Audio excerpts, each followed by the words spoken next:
reunião no verso 17. Vamos ler? Verso 18. Romanos, capítulo 8, verso 18. Porque, para mim, tenho por certo que os sofrimentos do tempo presente não são para comparar com a glória por vir a ser revelada em nós. A ardente expectativa da criação aguarda a revelação dos filhos de Deus. Pois a criação está sujeita à vaidade, não voluntariamente, mas por causa daquele que a sujeitou, na esperança de que a própria criação será redimida do cativeiro da corrupção, para a liberdade da glória dos filhos de Deus. Porque sabemos que toda a criação, a um só tempo, geme e suporta angústias até agora.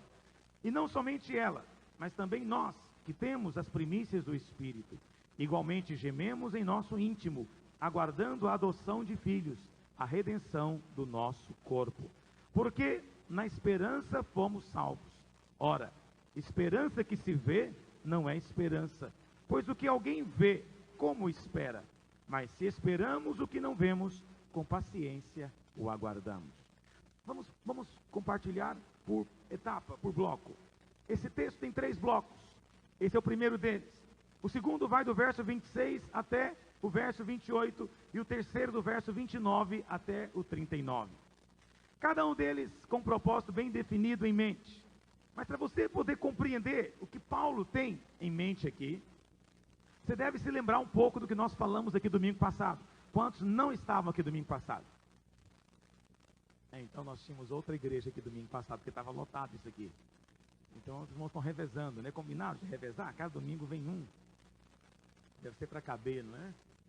Mas amém. Então, nós compartilhamos com os irmãos semana passada a respeito de 2 palavrinhas do original. Todas elas traduzidas como filho na sua Bíblia. Nós falamos 2 palavras. Quem se lembra? Quais eram elas? Teknon e huios. Ou huios, se for falar inglesado, né? Teknon e huios. Preste atenção. Teknon significa, em português, filho. Huios também é traduzido como filho. Aí você pega e lê na sua Bíblia. Aí você fica um pouco sem compreender. Por exemplo, no verso 14 diz assim: pois todos os que são guiados pelo Espírito de Deus são o quê, meus irmãos?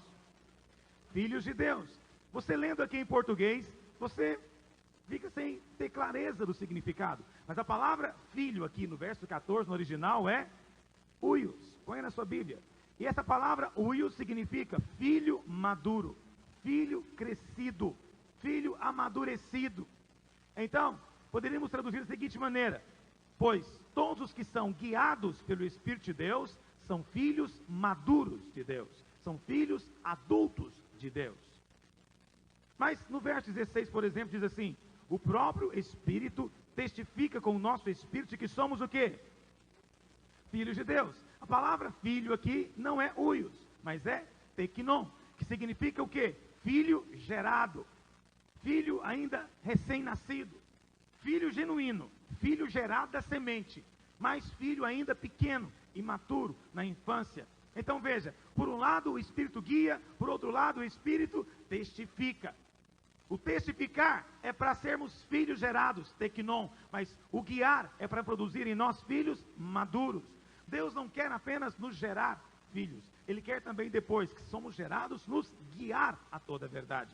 Quando você aprende a ser conduzido pelo Espírito, a obedecer à voz de Deus, a palavra do Senhor fala que você se torna huios. Eu sei que dentro da igreja há muitos teknons. Eu diria até que todos nós aqui somos teknons de Deus, filhos gerados. Mas quantos de nós somos guiados pelo Espírito de Deus em nosso dia a dia? O ser guiado é uma questão de ser amadurecido. Mas nós vimos ainda nesse texto, da semana passada, que não basta sermos filhos. Precisamos também de sermos herdeiros. E no verso 17 diz assim: ora, se somos filhos, somos também herdeiros. Todos os filhos de Deus são herdeiros, meus irmãos? São ou não são? São ou não são? É só para você acertar. São. Todos os filhos de Deus são herdeiros. Mas todos os filhos de Deus estão aptos a entrar na herança? Não, os irmãos acertam todos, incrível. Deixa eu dizer algo para você. Todo filho que é gerado, ele é potencialmente um herdeiro. Todos os filhos são chamados a ser herdeiros. Mas todos os filhos herdam ou vão herdar no reino? Não. Porque a recompensa do reino, a herança do reino, é para os filhos que são maduros. E o texto coloca condição. Olha aqui, vamos ler de novo.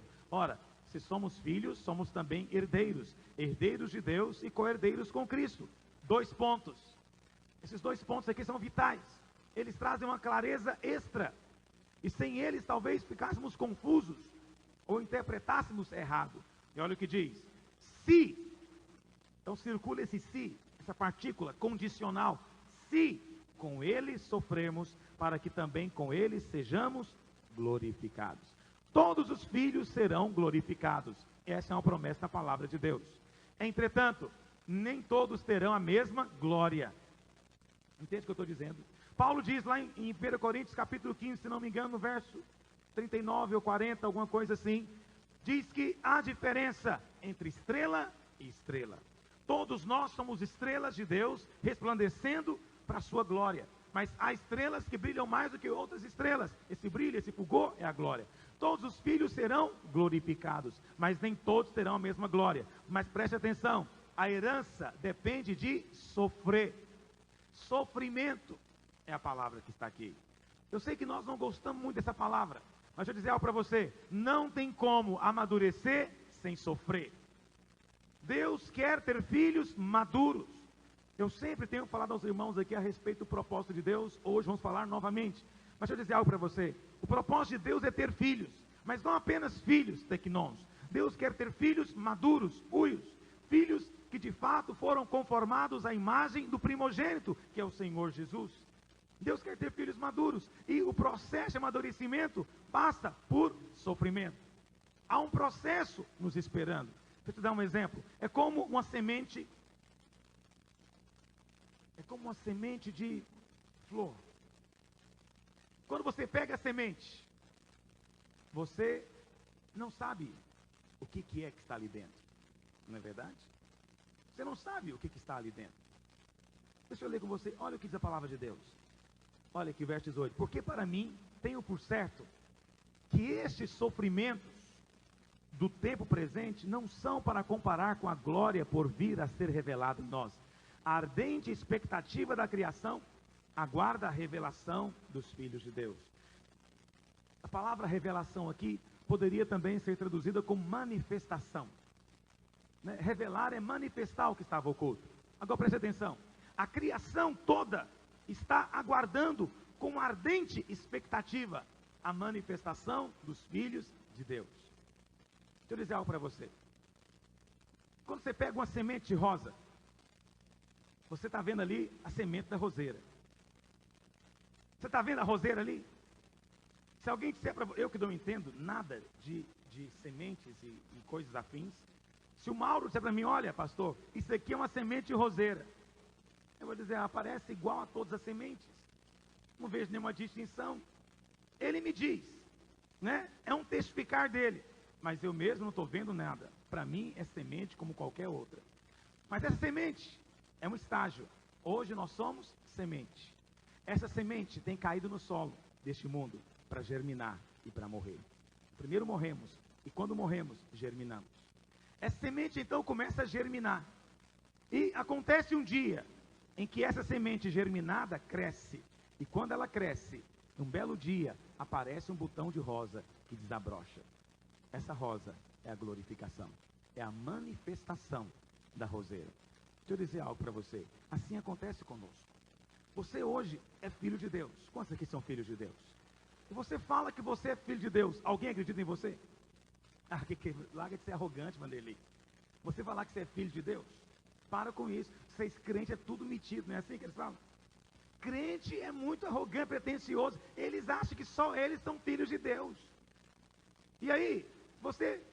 Outro dia, algum tempo atrás, um irmão estava me contando isso. Eu achei ele aproveitou de uma palavra minha. E ele deu uma palavra, ele trabalha no caixa de um banco. Ele estava trabalhando no caixa e chegou um cliente, começou a conversar com ele. E ele falou, não, porque eu sou filho de Deus. Eu sou nascido de novo. E o cara começou a rir. Falar, que é isso? Você é igual eu. nós somos iguaizinhos. E a resposta dele foi correta. E é o mesmo que eu digo para você. Ele falou, vamos esperar até aquele dia. Naquele dia vamos descobrir quem é quem. Na hora que você estiver na porta do céu e do inferno, vamos ver para onde é que você vai entrar. Eu sei que foi muito duro com o sujeito. Deixa eu dizer algo para você. Hoje,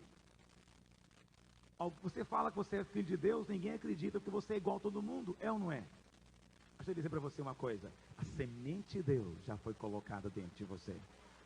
É a semente de Deus colocada dentro de você. Hoje, ela está aí como que incubada. Ela está aí meio que embutida. Não dá para você ver. O Espírito testifica que você é filho. Você olha no espelho, você só vê corrupção, decadência. É linguagem bíblica, tá bom? Não estou aqui querendo ofender você. Mas nós estamos nos corrompendo fisicamente. A cada dia mais ficando decadentes fisicamente, infelizmente. Não é verdade isso? É um fato. E você olha, você fala, mas cadê? Cadê a glória dos filhos de Deus? Então você não vê nada, porque está dentro de você. Mas vai chegar um dia que essa vida que está no seu espírito, ela vai se expandir para a sua alma, e ela vai chegar até atingir o seu corpo. E quando atingir o seu corpo, você vai se manifestar. Vai ser como Jesus no Monte Transfiguração. Você vai reluzir, vai resplandecer. E então todos verão e vão dizer, de fato é filho de Deus. Olha para a cara dele, olha para o jeito dele, olha para a glória nele. Ele é filho de Deus. A natureza está aguardando a manifestação dos filhos de Deus. Essa manifestação é a glorificação. Agora preste atenção. O processo dessa semente, deixar de ser semente e vir a desabrochar como uma roseira, passa por sofrimento, irmãos. É inevitável que nós passemos por sofrimento. Preguei aqui domingo atrasado sobre a vontade de Deus. E falei para os irmãos que Deus tem diferentes aspectos da sua vontade. Lá em Romanos capítulo 12, no verso 2, diz o quê? Para que experimenteis qual seja a boa, agradável e o quê? Perfeita vontade de Deus. Deus tem uma vontade que é perfeita. A vontade perfeita de Deus, ela é boa? Ela é agradável? É. Eu pergunto para você, tudo que acontece conosco é bom e agradável? Não. Deixa eu dizer para você uma coisa. Por que que Jesus mandou orar, ou nos ensinou a orar, pedindo para que a vontade de Deus seja feita? Por quê? Porque nem sempre essa vontade é feita. Porque nem sempre experimentamos a vontade perfeita de Deus. Qual que é a vontade perfeita de Deus? É aquilo que é bom e agradável. Deus é bom. A vontade perfeita dele não é morte, não é a dor, não é a enfermidade, não é a pobreza, não é a miséria, não é a angústia. Essa não é a vontade perfeita dele. A vontade perfeita dele é provisão, suprimento, abundância, é tudo isso. Amém, meus irmãos? Por exemplo, a cruz era a vontade perfeita de Deus? Era ou não era? Não. Qual que era a vontade perfeita de Deus? Que os homens aceitassem Jesus, se arrependessem e o recebessem como um rei. Não era essa a vontade perfeita de Deus, meus irmãos? Era ou não era? Isso aconteceu? Não. Agora, Deus pode ser frustrado na sua vontade? Aí nós temos a vontade circunstancial de Deus. É o segundo tipo de vontade. O primeiro tipo é a vontade perfeita. O segundo tipo é vontade circunstancial. Ou seja, em função das circunstâncias. Porque os homens não aceitaram. Porque os homens não queriam. Por causa da maldade do homem, Deus então proveu um outro plano. Mas esse plano, na verdade, não era a vontade perfeita dele. Era a vontade circunstancial. Como o homem não quis, Jesus teve que morrer na cruz. Entende o que eu estou dizendo, meus irmãos? E tem a terceira vontade ainda, que é a vontade permissiva. Então preste atenção. É a vontade de Deus o seu sofrimento? Não é. Não é a vontade de Deus o nosso sofrimento. Entretanto, por causa das circunstâncias, é inevitável que ele aconteça. Quais circunstâncias? Nossa obstinação, entendeu? Nós às vezes colocamos algo na cabeça e não tiramos. Deus quer que nós façamos algo, mas você resiste, não quer fazer. Deus então é obrigado a permitir situações para que você mude de ideia. Entende? Eu sei que você ouve dizer assim: ah, pastor, tem aqueles que vêm pelo amor, outros vêm pela dor. Já ouviram isso? Quantos já ouviram isso aqui? Quantos aqui vieram pela dor? Você nem ousa erguer a mão, né? Foi tanto chumbo grosso na cabeça, você nem quer erguer a mão. Pergunto para você, é a vontade de Deus que você venha pela dor? Qual que é a vontade de Deus? Pelo amor. Mas como o amor não funcionou com você, circunstancialmente, Deus se vê obrigado a usar uma outra estratégia. Mas não é a vontade de Deus. Entende o que eu estou dizendo? Agora, existem sofrimentos que são inevitáveis. Não por causa de nós, por causa do mundo. Então, às vezes, em tentando fazer a vontade de Deus, você é perseguido. Você é mal interpretado. Em sendo fiel a Deus, pessoas tratam você mal. Perseguem. Pode chegar até o extremo de martirizar você. Veja, essa também não é a vontade de Deus perfeita. Mas, em função da circunstância, Deus quer que você enfrente sofrimento. E faça isso para a glória dele. Amém, meus irmãos? Por isso, se você não se dispõe ao sofrimento, você não vai amadurecer. Por que para amadurecer precisamos de sofrer? Porque tem coisas em nós que nós não queremos abrir mão. Não queremos soltar. Existem obstinações em nós que não queremos lançar fora. Então Deus se vê obrigado a nos disciplinar. Pergunto para você, a vontade perfeita do pai e da mãe é bater no filho? Qual pai, qual mãe que fala assim, eu vou ter um filho, quero dar um couro nele? É assim que funciona com você, irmão? Você discutindo lá com a Ana Cláudia, não, eu quero ter 2 garotos. Eu quero encher de supapo de vez em quando. Vai ser tão bom. É assim que você sonhou para os seus filhos? Você seria um louco. Qual que é a vontade perfeita do pai? É que o filho cresça sem precisar nunca de levar nem um tapa. É ou não é, meus irmãos? Mas isso acontece? É duro, né? Infelizmente não acontece. Pelo menos não com a maioria. Eventualmente o pai e a mãe é obrigado a disciplinar. Mas essa é a vontade perfeita do pai e da mãe? É circunstancial. Portanto, ore a oração do Pai Nosso agora com outro entendimento. Seja feita a tua vontade, Senhor. Faz tua vontade, Jesus. Tua vontade perfeita. Lembra, Senhor, tua vontade não é me dar um couro. Lembra, Jesus. Tua vontade perfeita não é essa. Faz tua vontade perfeita. Que eu quero experimentar a tua vontade perfeita. Eu não sei quanto a você. Eu não quero a vontade circunstancial de Deus. Eu quero a vontade perfeita. Quantos querem isso? Então ore por isso. Ore todos os dias por isso. Seja feita a tua perfeita vontade na terra, como ela é feita no céu. Deus não tem que disciplinar anjos no céu, sabia disso? Lá a vontade perfeita acontece. Aqui nem sempre. Nem sempre. A vontade de Deus não é feita perfeitamente na terra. Muitas vezes, nem nas nossas vidas. Mas é inevitável que venha o sofrimento. Vamos continuar. Ardente expectativa, verso 19, da criação, aguarda a revelação dos filhos de Deus, pois a criação está sujeita à vaidade. Não voluntariamente, mas por causa daquele que a sujeitou. A palavra vaidade, essa palavra ela é usada no livro de Eclesiastes. Na verdade, o livro de Eclesiastes é um livro que trata inteiramente a respeito dessa palavra. Vaidade, vaidade, diz o pregador, tudo é vaidade. O que quer dizer a palavra vaidade? Quem sabe? Alguém ousa uma definição para mim? Passageiro. Tem sentido, tem sentido. Alguém tem outra definição? Você lê na Bíblia, você pensa em palavra vaidade como sendo coisa de mulher, né? Essa mulher é tão vaidosa. Ilusão, vamos falar melhor. Mas a tradução literal é frustração. Vaidade significa frustração. Aí você fala, pastor, por que a palavra vaidade adquiriu o sentido que tem hoje? No sentido de quê? Como é que a palavra vaidade é usada hoje, meus irmãos?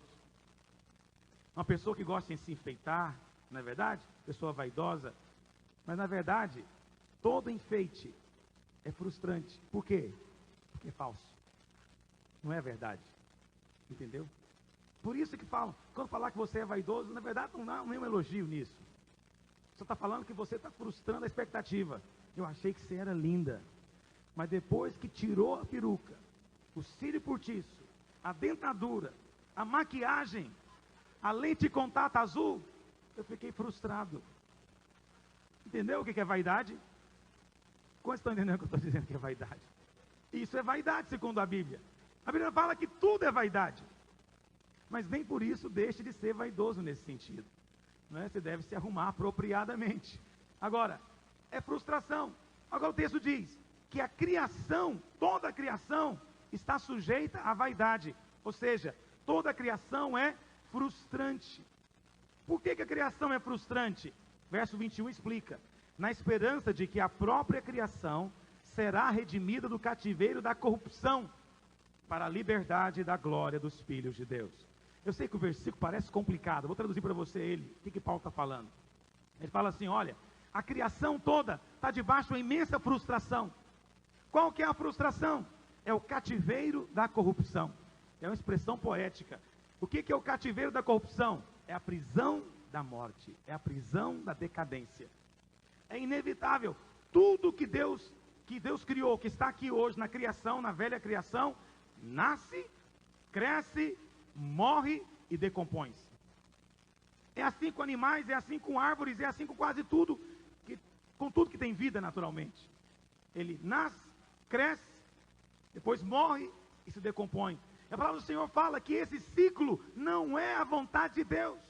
Esse ciclo é frustrante, porque ele nunca se altera, nunca é quebrado.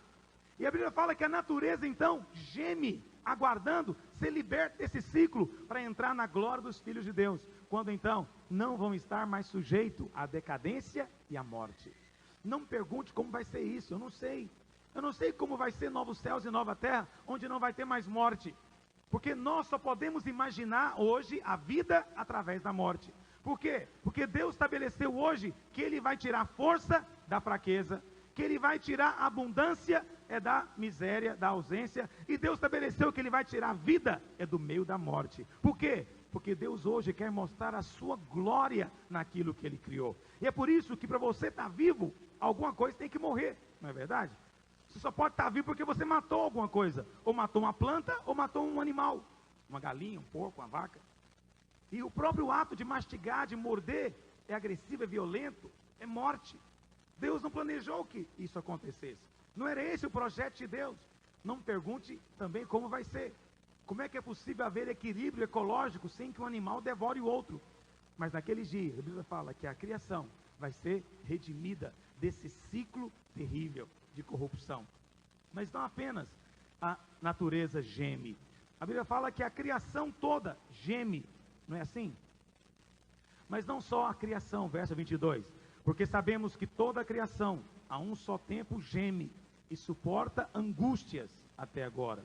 E não somente ela, mas também nós. Ou seja, não é só a criação que está gemendo, aguardando a glória. A glória, a glorificação. Nós também, que temos as primícias do Espírito, igualmente gememos em nosso espírito, aguardando o que, meus irmãos? A adoção de filhos. E o que é a adoção de filhos nesse contexto aqui? A redenção do nosso corpo. Eu falei para os irmãos na reunião passada que a palavra adoção no original é filiação. E não tem o sentido de adoção que tem para nós hoje, eu não posso repetir, compre a fita semana passada para você entender. Preste atenção. Aqui está dizendo que a criação geme e que nós também gememos. Você não geme? Você geme. Por que nós gememos? No capítulo 7, Paulo fala de um gemido dele. Miserável homem que sou, quem me livrará do corpo dessa morte? A Bíblia fala que o pecado habita no seu corpo. O nosso corpo está sujeito a tudo que a criação está sujeita. Enfermidades, está sujeito à decadência física, sujeito à morte. A nossa salvação ainda não se completou, ainda estamos esperando, diz Paulo, essa adoção de filhos, ou seja, quando nos tornarmos filhos maduros, então vamos receber a adoção. Nós vimos que a adoção era o processo que passava o filho maduro quando ele era oficialmente reconhecido como herdeiro. E nós gememos. Gememos primeiro porque o pecado está em nós. E gememos segundo porque o nosso corpo está sujeito a essa corrupção, a essa morte, a essa enfermidade, a essa angústia. Ontem, minha mãe tem passado por lutas, de enfermidade. Ontem eu liguei para ela, ela estava gemendo. E na hora que ela ligou, eu estava estudando Romanos. E na hora eu pensei justamente nisso. E ela gemia, ela dizia, eu já falei para o Senhor, eu não aguento isso. Eu não quero isso. Falei, ou o Senhor me leva, ou o Senhor me cura. É a oração dela. Isso é o gemido, diz Paulo. Gemido, quem nunca gemeu por causa disso? Você nunca gemeu por causa da condição sua? Ou irmãos, às vezes nós queremos as coisas de Deus, mas nós vemos surgir em nós desejos tão terríveis. Vemos surgir na nossa mente pensamentos tão malignos, pensamentos tão terríveis, que você não deseja, não quer e não buscou aquilo, mas aquilo habita dentro de você. Dentro do nosso corpo habita algo maligno, que é o pecado. E então você tem que gemer, falar, Deus, como eu anseio a glorificação, quando eu não vou estar sujeito mais a esse tipo de pressão, esse tipo de pensamento, esse tipo de dor, de enfermidade. Quem nunca ansiou por isso? Quem nunca passou? Olha, irmão, só quem já ficou doente, e tem alguns que têm o privilégio de não ter ficado doente ainda, sabe o tanto que doença deixa você deprimido. Você perde o humor, perde a alegria, você perde tudo. E o que sobra no meio da doença? Só o gemido. Deus, livre-me desse corpo, livre-me dessa casca, livre-me dessa morada, me reveste da tua glória. E talvez você tenha achado que esse gemido era errado. Ele não é errado. Paulo fala, esse gemido faz parte de nós. Se você é filho de Deus, você geme ansiando a glória dos filhos de Deus. Quantos aqui tem gemido nesses dias? Tem gemido nesses dias? Quero dar uma palavra para você de esperança e de consolo. A nossa salvação está mais perto do que antes da palavra de Deus. Cada dia está mais perto. Cada dia avança mais. Mas hoje nós temos de conviver com essa luta. Essa luta que começou lá no Éden. Já observou que tem um Éden dentro de você também? Quem é que habita no nosso espírito, meus irmãos? Diga, Deus habita no meu espírito. Mas e na nossa carne, diz a Bíblia, quem é que habita? O pecado. Então você vê no seu corpo o pecado, e vê no seu espírito Deus, que é a árvore da vida. E no meio, entre o corpo e o espírito, está a sua alma. E constantemente nós carregamos esse jardim do Éden em miniatura. Constantemente carregamos esse conflito em miniatura. E constantemente temos que dar uma resposta a Deus. Rejeitar o pecado e escolher a árvore da vida que está no nosso espírito. Eu não sei quanto a você, mas eu anseio. Porque tem dia que eu me canso. Eu falo para o Senhor. Tem dia que eu me canso, eu me desfaleço. Eu falo, Senhor, estou cansado. Estou cansado das pressões. Estou cansado do meu corpo. Estou cansado do meu corpo. Não porque eu seja doente. Eu não sou doente. Tenho até excesso de saúde. Eu preciso de perder um pouco da minha saúde. Simbolicamente, me entenda. Não é por causa da doença, mas às vezes pesa. Às vezes o corpo não quer buscar Deus. Eu quero orar, meu corpo não quer. Eu quero jejuar, meu corpo não quer.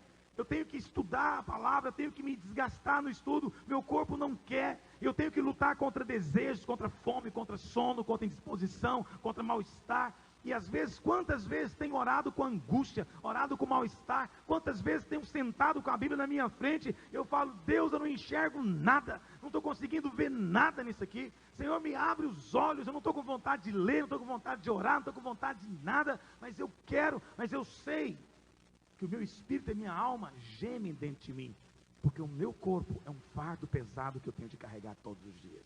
O seu corpo é um fardo pesado que você carrega todos os dias. Por isso o Senhor nos leva a gemer e a ansiar pela salvação, e a esperar por ela, e a desejá-la.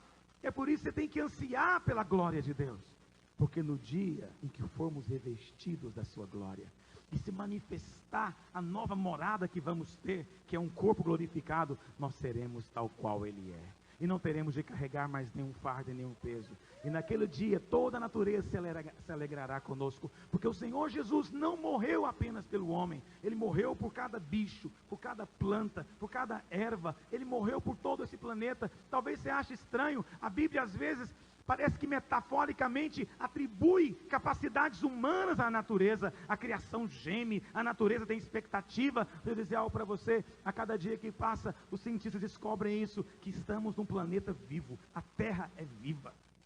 O planeta é vivo, possui uma vida. Não é a vida humana, não é a vida de Deus. É uma vida vegetativa, é uma vida natural, mas que é uma vida e que de certa maneira também clama e geme diante de Deus. Todo mundo sabe que a natureza toda canta. Sabia disso? Eu quero ministrar um dia um estudo sobre isso. Nunca ministrei nada sobre louvor e adoração na nossa igreja. Mas os cientistas comprovaram que a natureza, ela canta. E sabe o que é interessante? Ela canta num tom menor. A natureza toda está afinada em Lá menor. O vento que bate na folha, o passarinho que canta, o animal que emite o seu som peculiar, cacareja, ruge, etc. Tudo isso forma uma grande harmonia celestial, natural, que está afinada no tom menor. A própria terra emite sons. É um som muito grave, impossível de ser captado por ouvido, mas emite um som. E esse som está afinado num tom menor. Eu não sei se você sabe disso, você conhece um pouco de música, mas o tom menor é um tom de tristeza, é um tom de melancolia. O tom menor é para músicas que deprimem. É músicas de morte, em outras palavras. A natureza toda está cantando uma melodia de tristeza, de melancolia, aguardando a manifestação da glória dos filhos de Deus. E eu sei que naquele dia, quando os filhos de Deus se manifestarem, a natureza vai ser afinada novamente. E vai vir para um tom maior, um tom de vida, um tom de alegria. Amém? É a glória dos filhos de Deus. Quantos entendem o que eu estou dizendo nessa tarde? Sabe, irmãos, isso tudo, eu digo para você, porque o cristianismo, no decorrer dos anos, no nosso país, perdeu a dimensão de desejar a glória de ser filho de Deus. Eu sei que nós fomos ensinados que Deus tinha muitos planos, muitos propósitos, mas eu quero dizer para você uma coisa aqui hoje. O propósito de Deus ao salvar você, não foi dar para você uma vida que não tem fim. Às vezes eu fico ouvindo alguns pregando e dizendo, aceita Jesus e você vai ganhar uma vida eterna, uma vida que não tem fim. Eu fico pensando, qual que é a vantagem disso? De que me adianta viver uma vida que não tem fim? Qual que é a glória que há nisso? Aí você fala, pastor, mas está na Bíblia, Jesus diz que veio para nos dar vida eterna. O problema é esse, o nosso idioma é fraco. Vida eterna não significa vida que não tem fim. Vida eterna significa a vida com a qual Deus vive. Jesus não nos salvou para nos levar para um lugar agradável, que alguns chamam de céu. Se você for olhar bem no Novo Testamento, poucas vezes se fala a respeito de ir para o céu. Você não vai achar muitos textos que falam disso na Bíblia. Se isso fosse de fato o ponto central, estaria cheio de versículos falando isso. Ele não quer levar você para um lugar aprazível, um lugar agradável, vai ter uma mansão celestial para você, com a piscina celestial, uma sauna, não, sauna não, né? Sauna só no inferno, né? Sauna no céu não, céu só ar-condicionado, né? Na alegoria. Mas tudo celestial, um quarto celestial, uma sala celestial. Aí os irmãos ficam sonhando com isso. Deixa eu dizer algo para você, não é esse o propósito de Deus. Deus tem um propósito. E aqui em Romanos diz qual é o propósito. É a glória dos filhos de Deus. E qual que é a glória dos filhos de Deus? Vamos avançar um pouquinho? Olha o verso 29 e 30. Eu falei muito sobre isso aqui esses dias. Vou falar isso muitas vezes ainda. Você passou nessa igreja por muitos anos, se eu permitir. Então vão acostumando a ouvir isso. Eu não tenho outra mensagem para pregar, só tenho essa. Vou pregar ela ano após ano. Olha o que diz, verso 29.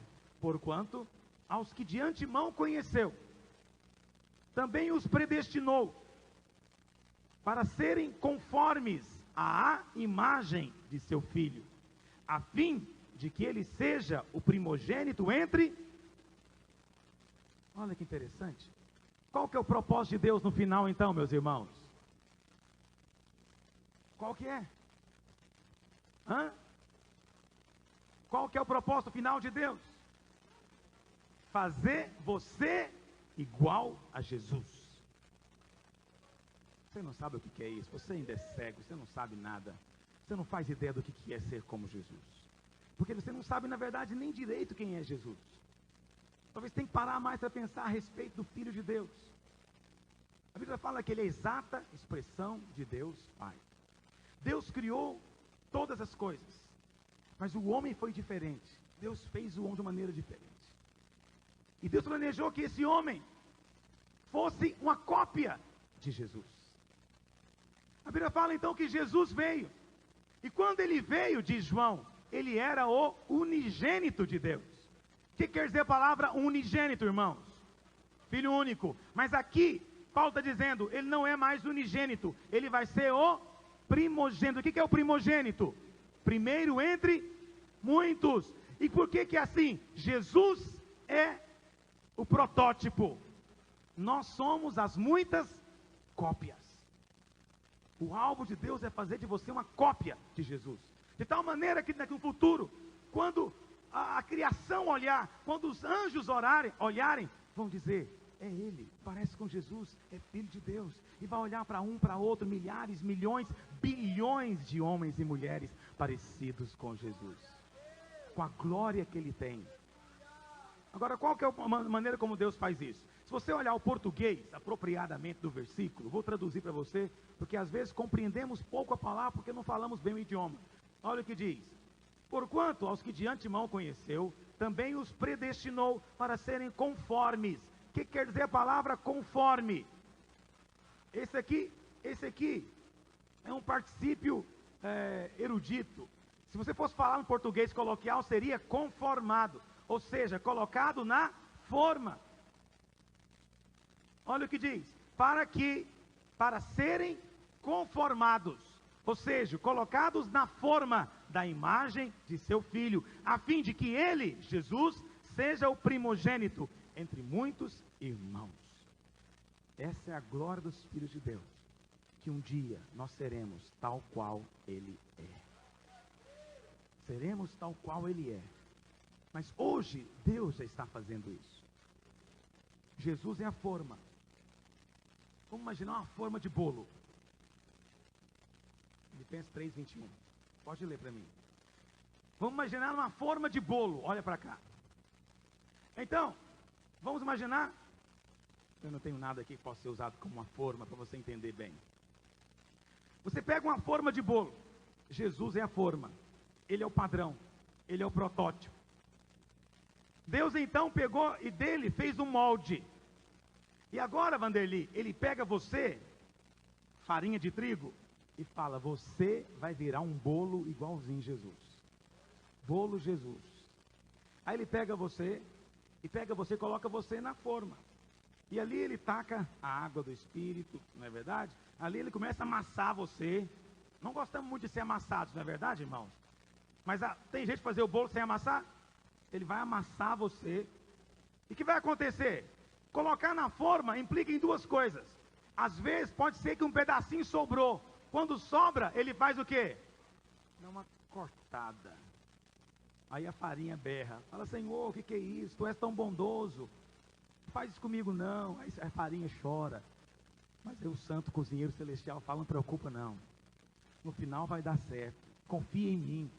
Aí você fica emburrado com o Senhor um tempo. Fala, aquela parte que eu mais gostava. Hoje não tem mais gosto de fazer nada. Perdi o gosto de tudo. Você não perdeu, o Senhor cortou. Entendeu? De repente você tinha um gosto para futebol. Aí outro dia alguém me disse isso. Pastor, não sei o que aconteceu comigo. Eu tinha um gosto para futebol. Hoje eu olho aquele trem e não sinto nada. Eu falei que Deus cortou. Estava sobrando. Uma cortada. Ele não corta isso de todos, mas de alguns ele corta. Entendeu o que eu estou dizendo? E quando Deus corta, às vezes dói. Mas é o melhor. Mas assim como acontece e às vezes está sobrando, às vezes também falta. Ficou um espaçozinho na forma ali que está faltando. O que ele faz então? Amassa mais, empurra, espreme. Nós não gostamos muito disso, mas é Deus agindo na sua vida. Mas aí o bolo está pronto? O que faz ainda? É o fogo. O fogo é terrível. Terrível coisa é o fogo, mas deixa eu dizer uma para você. É melhor passar no fogo agora para ser assado pelo cozinheiro. Porque tem um outro fogo que não assa nada, só torra. É o fogo do inferno. Esse fogo é terrível. Agora o fogo de Deus não. O fogo de Deus ele purifica, ele limpa e acima de tudo, ele faz crescer. O fogo faz crescer? Faz ou não faz, irmão? E o bolo não cresce um pouquinho depois que o fogo começa? O bolo está ali murchinho, de repente ele fica bonito, vistoso, moreninho. Não é verdade? Você tem vontade de comer já. Lê, irmão. Filipenses 3, verso 20. Abra aí a sua Bíblia. Irmão, quer que nós leamos esse versículo? Filipenses 3, verso 20 e 21. Mas a nossa cidade está nos céus, de onde também esperamos o Salvador, o Senhor Jesus Cristo, que transformará o nosso corpo abatido, mortal, para ser colocado na forma, para ser feito semelhante o seu corpo glorioso. Como é que Jesus é hoje? Já olhou lá em Apocalipse? Como é que ele é hoje? Seus olhos como o sol ao meio-dia, sua voz como o som de muitas águas, seus pés como bronze polido, da sua boca sai uma espada afiada de 2 gumes, seu cabelo alvo como a neve. O Senhor, o Deus poderoso, tremendo, o Senhor Jesus. Como é que você vai ser? Gordinho, atarrancado. Eu fico olhando eu mesmo, eu falo, é mesmo, olha aí. De onde vê isso, Jesus querido? É o testificado do Espírito. Os irmãos não duvidam dessas coisas. Já aconteceu algumas coisas. Eu me lembro uma vez, a gente estava pregando num retiro. Todos os cientistas disseram que não era de Deus. Eu até hoje creio que é de Deus. Nós começamos a pregar e o chão começou a pular. Quem estava nesse retiro? Não me deixe sozinho agora, hein? Erga a sua mão bem alto. Começou a pular o piso, foi ou não foi? Né? Paulinha Marlene estava lá. Pá, pá, estourar. Não, você fica... Você não brinca, não. Dizem que foi um problema de temperatura, né? Que veio um calor junto com o frio. Mas bem na hora da pregação...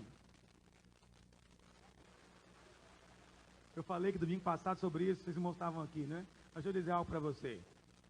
Cheira esse bolo. Não está na hora da comida.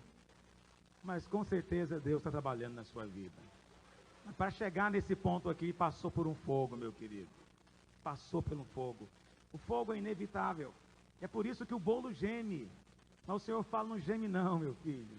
Não geme não, vou cuidar de você. No final você vai gostar. Hoje você olha no espelho, você pode dizer que você não perde por esperar. Ainda não se manifestou o que você há de ser. Você fica olhando hoje seus dentes meio tortos, o nariz que não é tão perfeito, não é o cabelo que você sonhou. Não preocupa não, ainda não se manifestou. Nós seremos tal qual Ele é. Nós seremos como Deus. Eu não estou dizendo que você vai ser Deus, não. Mas eu quero que o Senhor me dê graça de algum dia poder enfiar isso dentro da sua mente, do seu coração.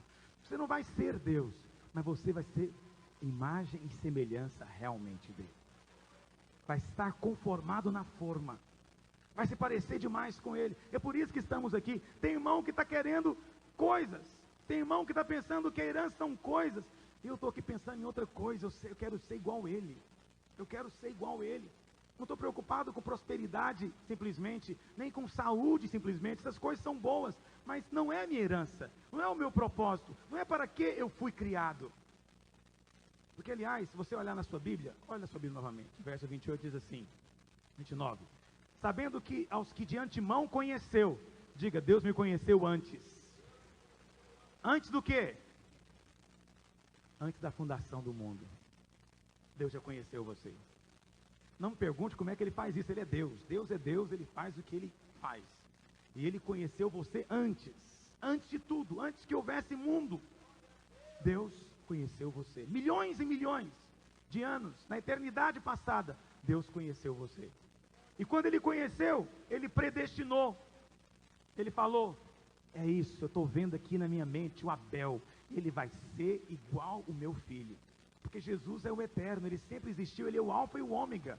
Ele nunca foi criado, na verdade. Ele é Deus, amém, meus irmãos? E o Pai, então, predestinou. Porque conheceu antes, ele decretou, vai ser. Vai ser. É por isso que os verbos estão todos aqui no passado.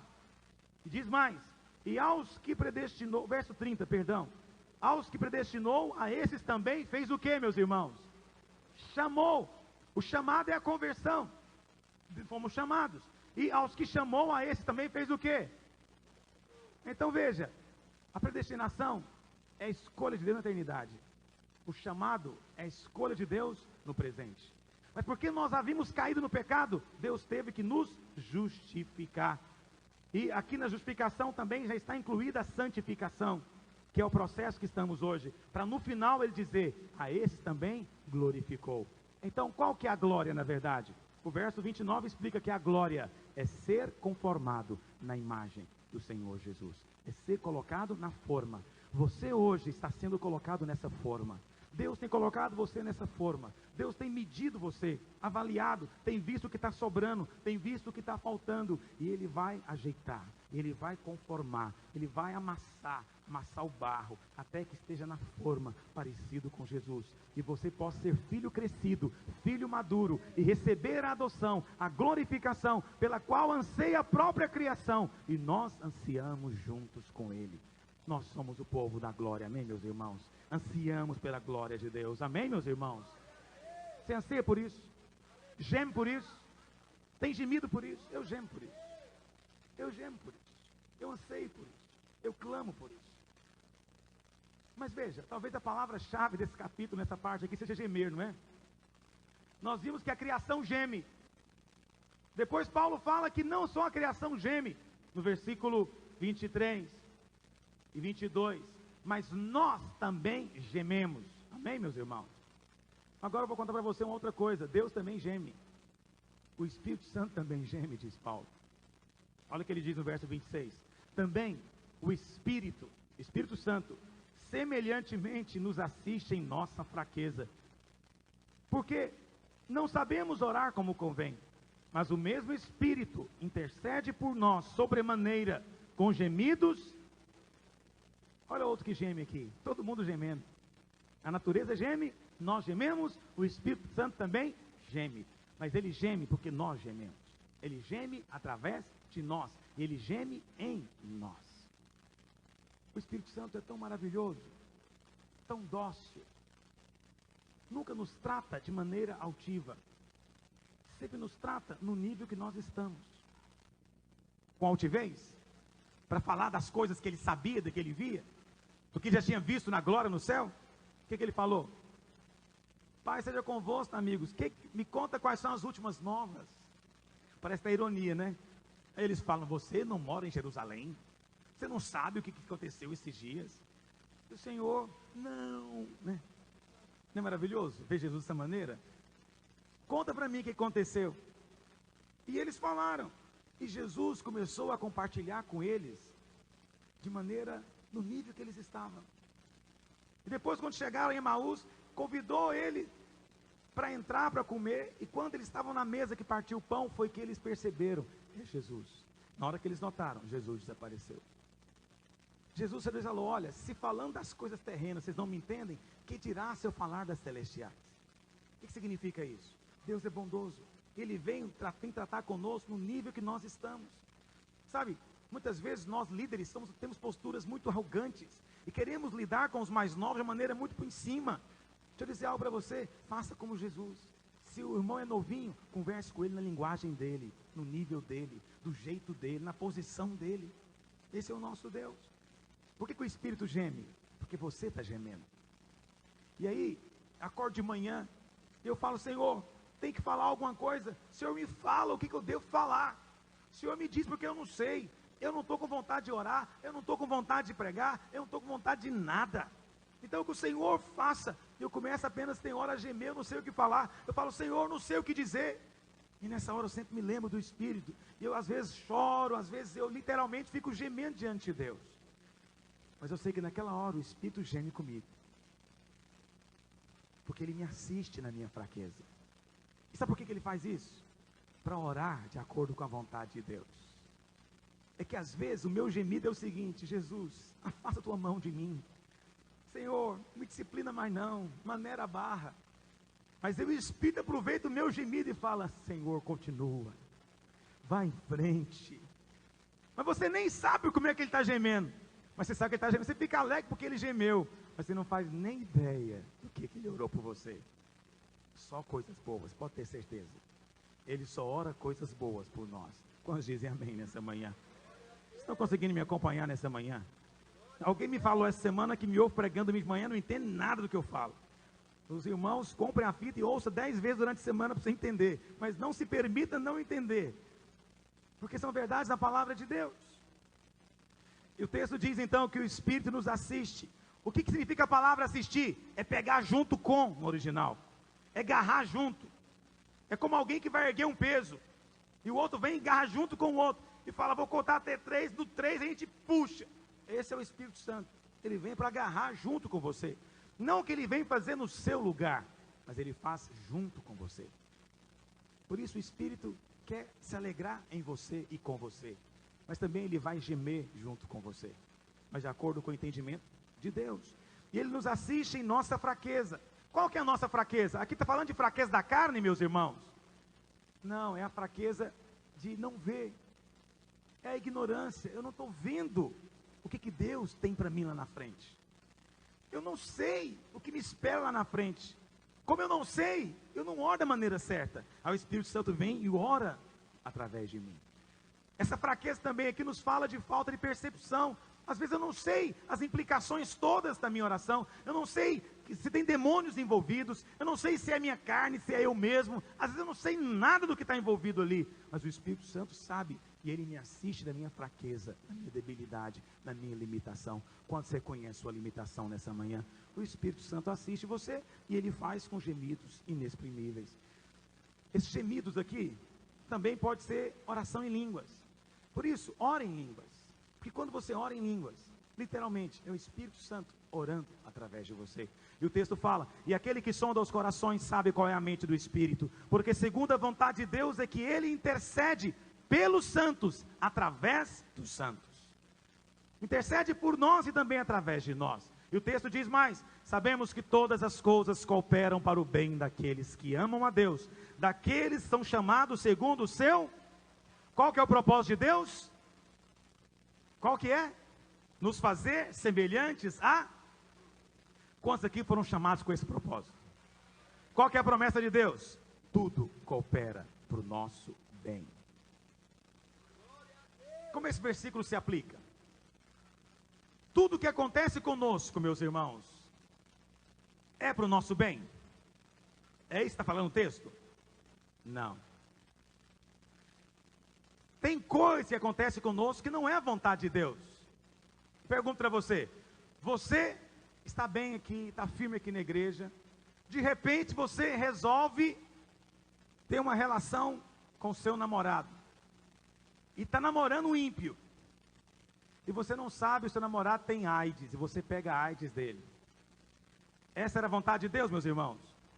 Vai cooperar para o seu bem isso? É só prejuízo. Deixa eu dizer para você uma coisa, pecado só produz prejuízo. Pecado é só prejuízo. Jonas, quando fugiu de Deus para Tarsis, foi só prejuízo atrás de prejuízo.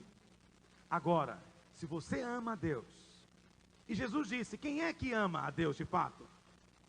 Aquele que faz a sua. Quem é que ama a Deus, meus irmãos? Quem faz a vontade de Deus. Então, Paulo está dizendo, olha, todas as coisas cooperam para o bem daqueles que amam a Deus, ou seja, daqueles que querem obedecer, querem fazer a vontade de Deus. Por quê? Alguém pode dizer, pastor, se eu estiver fazendo a vontade de Deus, pode acontecer coisas ruins comigo? Pode, meus irmãos? Pode. Pode acontecer de você perder o emprego, ser perseguido, pode acontecer de você ter luta, até ficar doente, por causa da obra. Tem um livro que conta dos fundadores da igreja cristã evangélica aqui na nossa região, de Archibald Tipple, não sei se os irmãos conhecem a história, e de como era quando eles vieram para cá para evangelizar, no início do século, e vieram abrir igreja aqui em Cristianópolis. Eles viam no caminho, não existia estrada, cada missionário já saía com era na verdade quase que um desses esportistas aí que faz camping, carregava tudo nas costas, iam a cavalo, a cartucheira do lado, se queria comer, não tinha lanche na estrada, tinha que sair e caçar. Era assim que eles faziam. Embrenhavam no meio desse mato para pregar nas cidadezinhas pequenas, interior de Goiás. O que você acha que tinha no caminho? Cheio de mosquito e malária. Alguém vai dizer, não pastor, porque ele está fazendo a vontade de Deus, o mosquito não pega ele. É verdade isso, meus irmãos? Meu querido, aí é que o mosquito pega. Não queria te dizer isso, mas acabei dizendo. Se tem alguém que o sangue é doce para o diabo, é o sangue dos servos de Deus. E os mosquitos vão atrás. Então muitos tombavam com malária, morriam no meio do caminho, com 30 anos, 30 e poucos anos de idade, tombavam para fazer a vontade de Deus. Deixa eu dizer algo para você. Essas coisas cooperam para o bem. Você pode achar que não, mas coopera para o bem. Deus diz que vai cooperar para o seu bem, para a sua glória, e para o bem de outros inclusive. Outros que virão depois, que vão se inspirar e não vão se intimidar diante de coisas difíceis, de adversidades, de oposições, que é inevitável que venha. Todos quantos quiserem seguir a Jesus piedosamente, serão perseguidos. Isso é fato.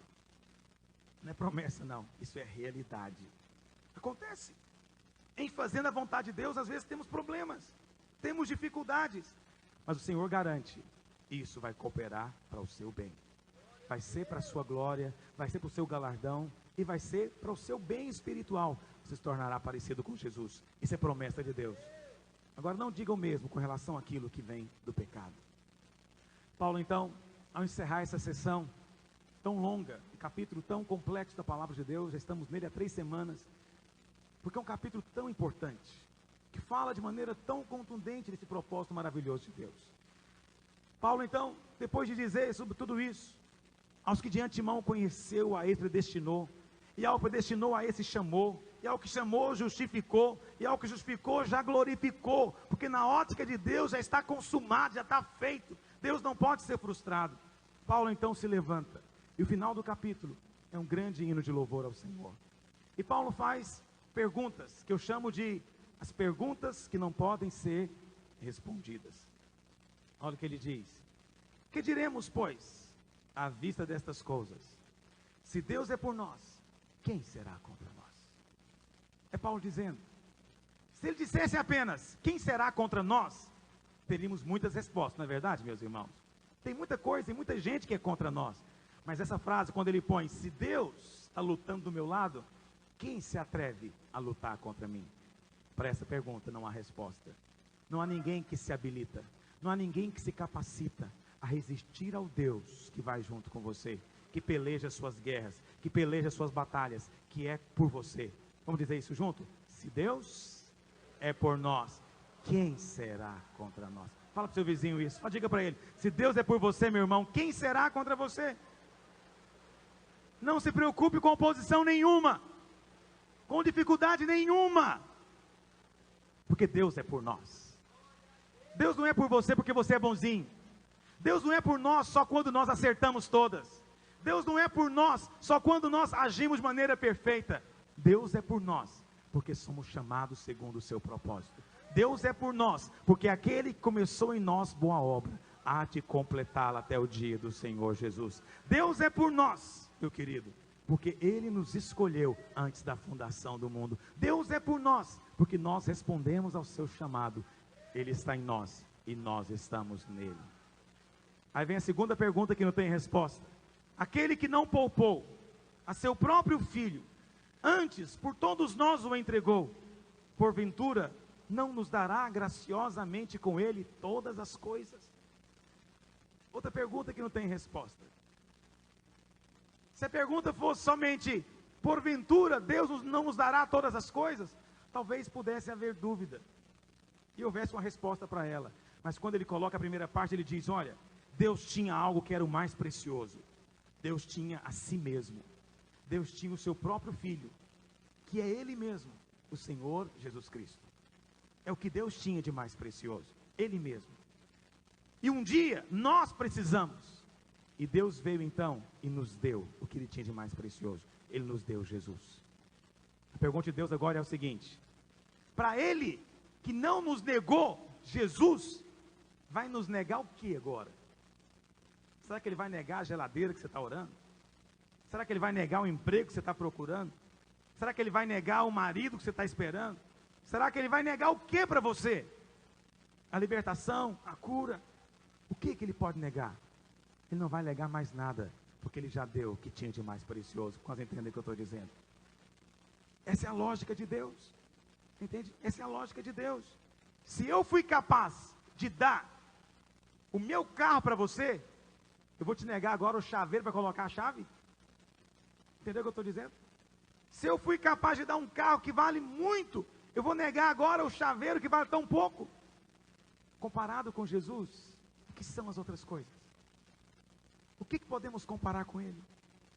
O que podemos comparar com alguém tão tremendo, tão maravilhoso? Não há nada, nem nesta vida, nem na outra vida, nem neste mundo, nem no porvir. Não há nada. Portanto, não tenha temor de pedir a Deus, porque Ele não pode negar nada para você. Ele já te deu tudo. Amém, meus irmãos? Ele não pode nos negar, e não vai nos negar. Depois vem a terceira pergunta: quem intentará acusação contra os eleitos de Deus? Quem pode intentar acusação? É Deus mesmo quem o justifica. Hoje de manhã estamos aqui para celebrar a ceia. E muitas vezes, no dia da ceia, é o dia que vem mais acusação. E você fala, não posso tomar ceia. Quem sou eu para tomar ceia? Eu não estou em condições de tomar ceia. Mas tudo isso são acusações malignas, porque você ainda não compreendeu a pergunta de Deus. A pergunta é essa: quem intentará acusação contra você? Deus escolheu você. Deus justificou você. Deus mesmo santificou você. Portanto, não há lugar para acusação nenhuma sobre a sua vida. E hoje, quando você tomar o seu pão e tomar o seu cálice, declare isso na sua vida. Não aceite angústia, não aceite mal-estar, não aceite aquela sensação de rejeição, porque não procede de Deus, são acusações malignas. Nós vencemos porque é Deus mesmo quem nos justifica. Diga, é Deus mesmo quem me justifica.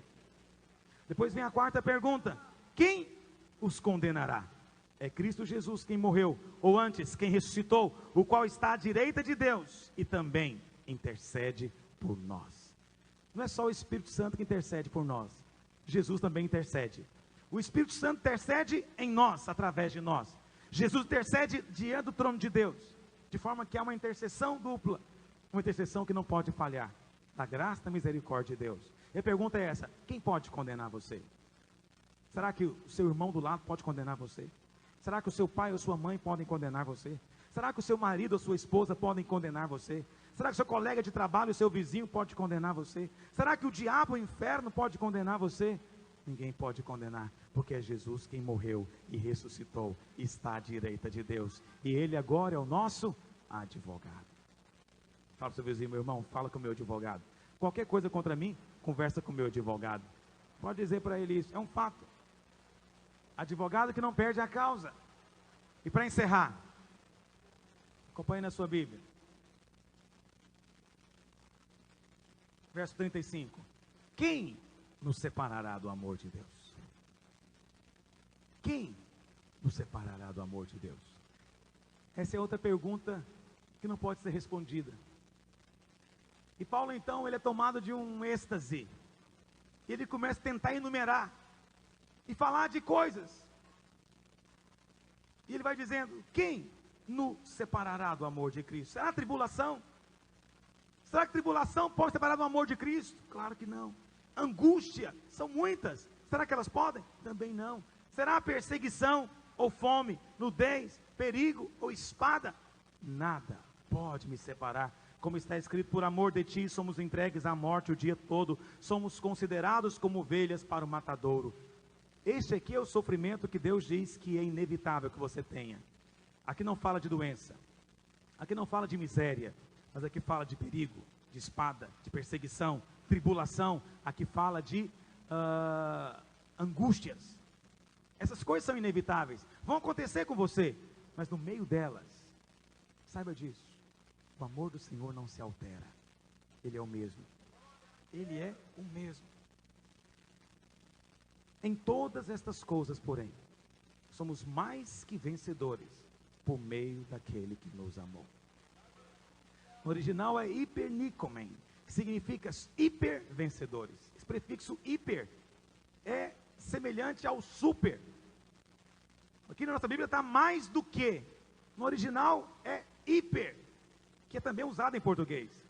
Nós somos hiper vencedores, super vencedores, por meio daquele que nos amou. Quantos aqui são vencedores em Cristo Jesus?